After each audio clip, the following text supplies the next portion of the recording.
If I have a comparison group in my observation, if I'm comparing two groups, one who is exposed versus one who is not exposed, this kind of study, I call it analytical study.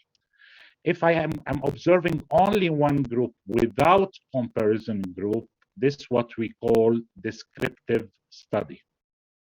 So descriptive study is any study designed, is any observational study designed with one group, while analytical study is any observational design that have two groups, one exposed and one non-exposed. In the analytical study could take three directions. One, cohort study. Two, case control study. And three, cross-sectional study. Let's talk about each in detail later on, but I will tell you just keywords for each of the three subcategories of the analytical study. Cohort study, I select the participants in my study based on the risk factor or the exposure, like smoker, not smoker, and I want to see if they do develop cardiac disease, yes or no. So once I select my participants based on the risk factor or the exposure, this study design is a cohort observational study design. Retrospective and prospective are not, some people use them as study design. These are not study design. These are just adjectives that describe the time I collect my data. If I want to follow up from present to future, once I collect my data on my participant, this is what I collect prospective cohort.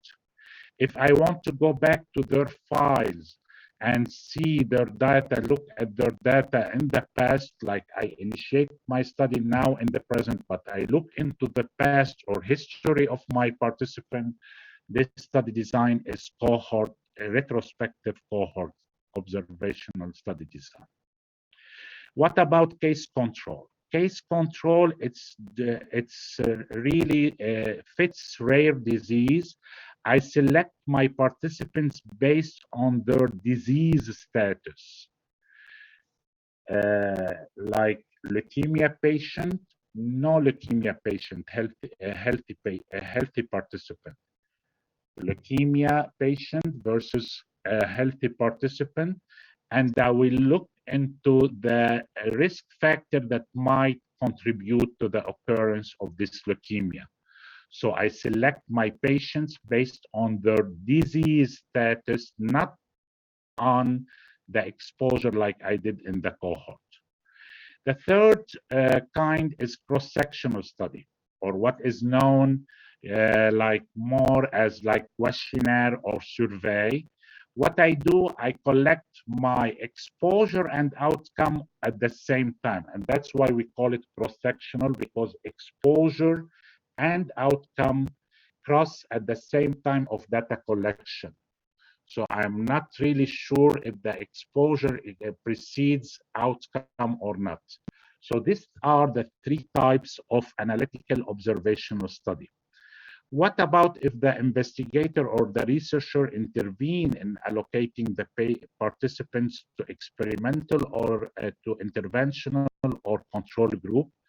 So we call this interventional study, and usually in most of cases is randomized. If it's randomized, we call it randomized controlled interventional trial. Or if it's not randomized, people are collecting on like a consecutive patient presenting to my clinic or my hospital. We call it non-randomized controlled trial. Clear? Good. We will talk in details about each of these study designs. So descriptive studies are observational studies that have one group. They do not have a control group, a comparison group.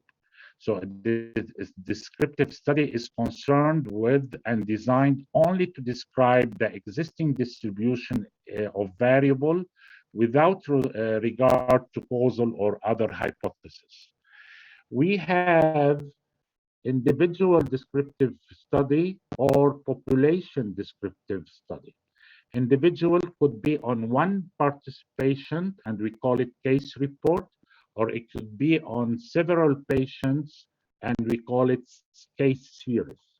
Once it includes the entire population, the descriptive study is called ecologic study. So this is an example of a case report, atypical trigeminal neuralgia associated with tongue piercing. A patient presenting with a tongue piercing, and he presented with trigeminal neuralgia. So we describe in details this case, and we call it a case report descriptive observational study.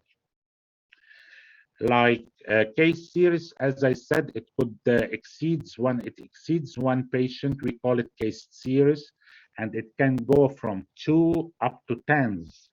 So case series has no comparison group and can goes from 2 up to tens. So like here, the example is botulism in 4 adults following cosmetic injections with concentrated botulinum preparation. Surveillance study, this is what we call ecologic study. Like you take the entire population and you see what is the distribution or the usage of the population of specific factors you want to study. So it's exposure data for population and outcome data for population. Now, as I said, I repeat what we talked about analytical research. I repeat it because it's really important to really catch up. Observational design, as I said, it includes in the analytical cohort case control and cross-sectional, while the interventional study have only randomized and non-randomized studies. Let's take an example.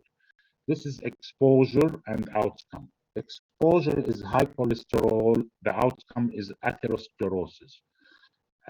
Exposure is atherosclerosis. The outcome is cardiac artery disease.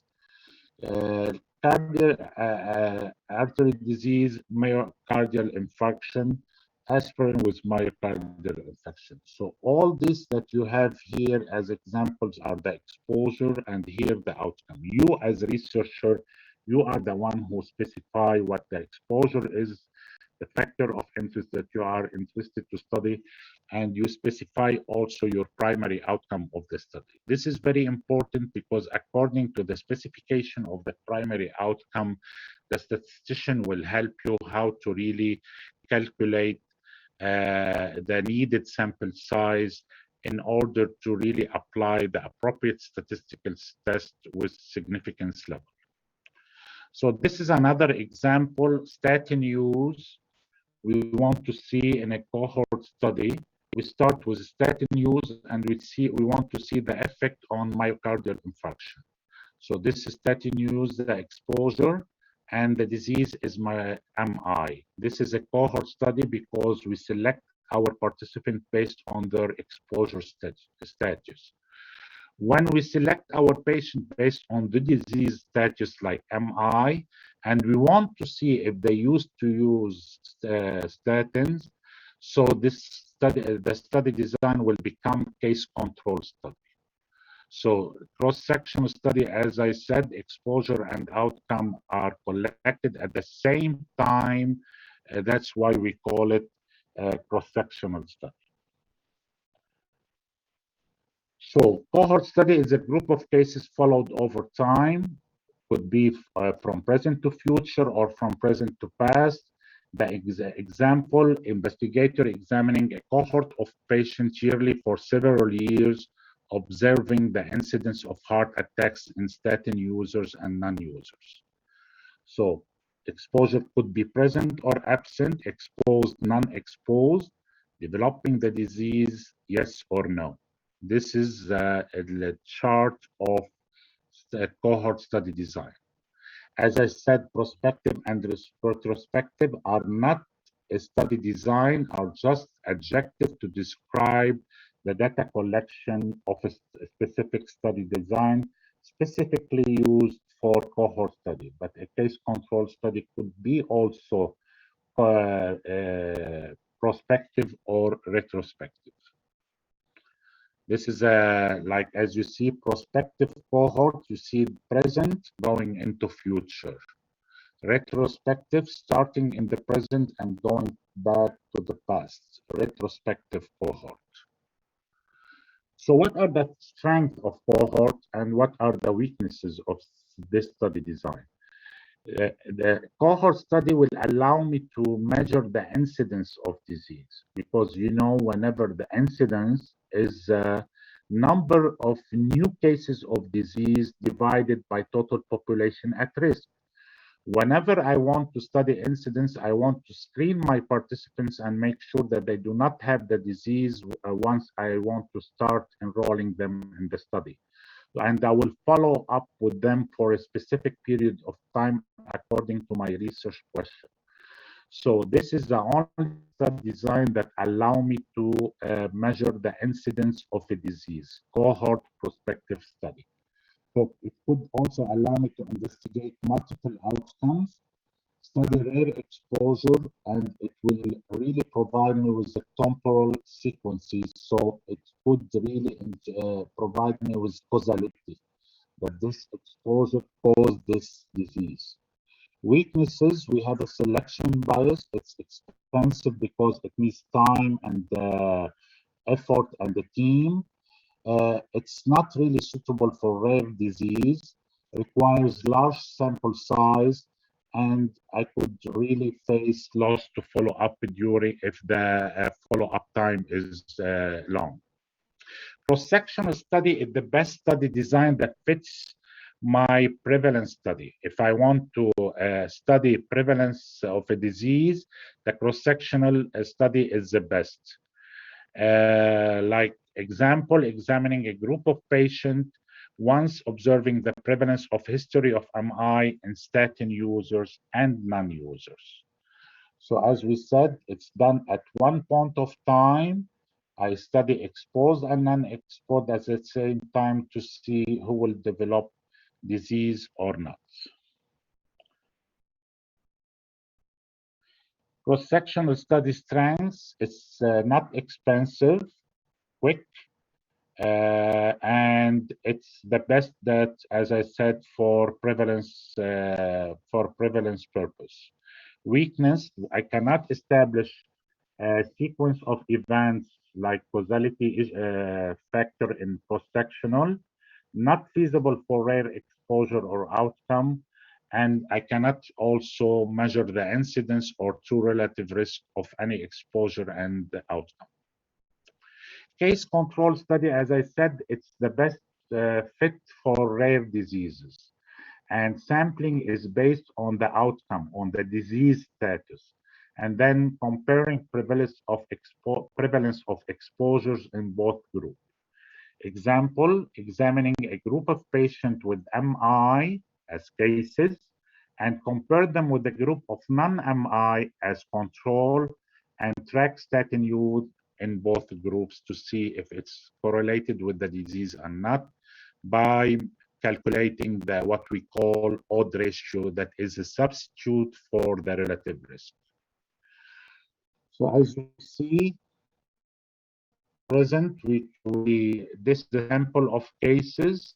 It should be based on their disease, on their outcome, and we investigate to see if they were exposed or not. And it could be, as I said, to the into past or future. Same thing for the controls. They do not, these are healthy. Controls usually are healthy because they do not have the disease. And we will see if they were exposed or not to see, to really, to be able to measure the odds ratio and the strength association, or the strength of the association between disease and exposure. This is the same thing in another scheme. Biased cases, new cases of the disease that we have no medical attention. This is new cases of the disease seen elsewhere, undiagnosed or misdiagnosed, death or remission before diagnosis. So the cases available for case control studies would be biased, and that's are the main factor that establish biased cases in my case control study. Bias control, the control selection is very hard because I supposed to select the control same as patient, but the only difference that they do not have the disease, that they have to be from same gender, same medical history, same age, same socioeconomic factors, and educational level and so on. So it's sometimes it could be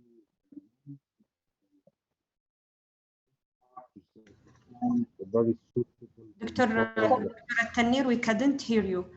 I think sometimes when you are using the mouse, you put your I put my hand over the mic. Yeah, now I get attention. Okay. Sorry about now it's that. good. Now it's good. Thank you.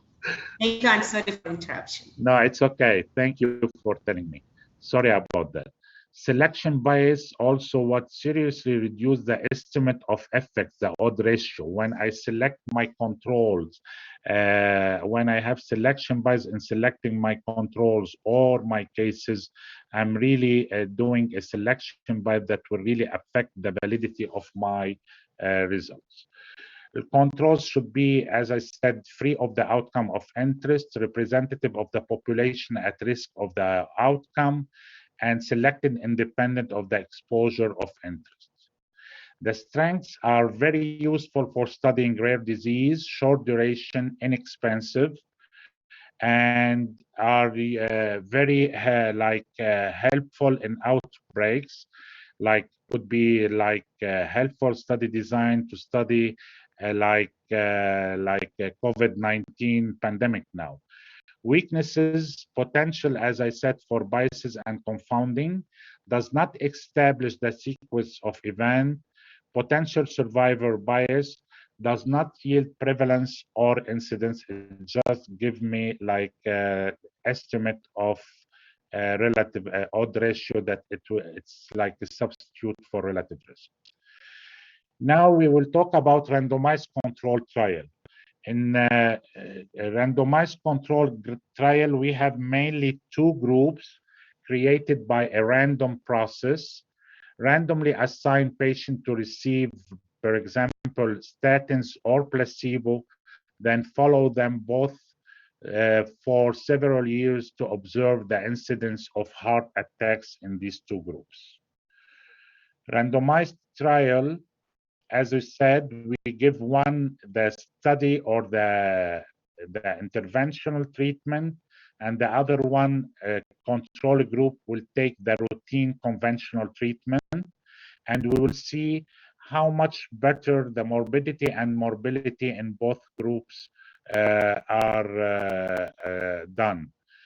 Like we always with our alternative hypothesis is like we want to prove that the study group has a lower morbidity, lower mortality. So it's always essential to specify the primary outcome in order to see what we want to put as future endpoints of the study.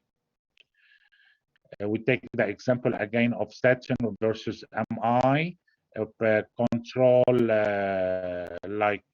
another kind of old statin versus MI or not MI, and we will see the effect of the new drug versus routine conventional drug. What are the key elements in randomized clinical trial? Like we have to really do a very transparent sampling eligible patients. So I have to respect my inclusion exclusion criteria very well in order to avoid selection bias. And also I have to generate my allocation in order to reduce confounding by indication. allocation concealment to also to avoid selection bias, blinding in order to avoid performance bias and measurement bias, performance bias by the investigator in order to not be biased to the study group, which the investigator want to prove its effectiveness, and measurement bias by being really transparent and neutral toward the participant of both groups. Adequate follow-up. We always, the major bias in interventional study in randomized clinical trial is lost to follow-up whenever the treatment phase or the follow-up phase is long. So some participants do not show up or are not really anymore motivated to come just for research follow-up visits. And this is really very important issue. That's why it's a big responsibility on us as clinicians, researchers, to really spread the research culture among our patients and our institutions. What are the benefits of randomization? It eliminates bias in treatment assignments before and after enrollment. On average, whenever we do randomization, it provides balance on factors other than intervention. I mean here, a demographic variable that could influence the outcome, which some are known and unknown factors. And also randomization facilitates blinding of participants, investigators, and assessors. This is very important, that neither the participants nor the investigators or data collectors should know to which group the participants belong in order to keep the data protected from bias. Permits use of probabilities theory. So all these four advantages are the benefits of randomization. Blinding is simply hiding who gets what. So it could be single blinded, double blinded, and triple blinded. As I said, the best is triple blinded, as we just said. Neither the data collector nor the investigator or the primary physician nor the participant know to which group they belong. So, but sometimes due to the treatment act, like surgical act or specific medical act, we could not be blind. The data collectors could not be blinded, or a participant or the physician. So sometimes we found ourselves forced to conduct a study which is only single blinded or so on. So how to blind? Usually by using placebo or double dummy. We'll talk about it.